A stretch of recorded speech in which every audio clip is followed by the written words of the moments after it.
I'm Ramona Pringle, and this is Our Digital Life. How is our understanding of the world around us evolving? The ability to create virtual worlds, have come to pass in the last 20 years, and it really has changed our sense of environment, because our environment now is in the computer world. If people are going to be spending that time in front of the computer anyway, is it better that they're doing it in a platform that's designed really to be as close to and really at the end of the day be as fulfilling as a real world experience? But are virtual worlds limited to the digital realm?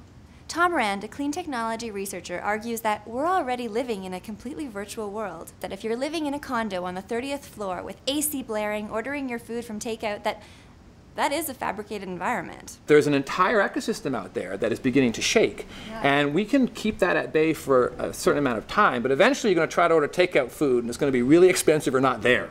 And so that virtual world will begin to collapse. From networked spaces to online virtual worlds, we spend most of our waking hours connected, and we're always on the grid. There is research coming out showing the interest that governments have into having these devices track people even though people are not aware of it. And so that's a scary thought that sort of leads to these dystopian visions of what kind of world we're going to live in. The security cameras everywhere in our lives is an issue.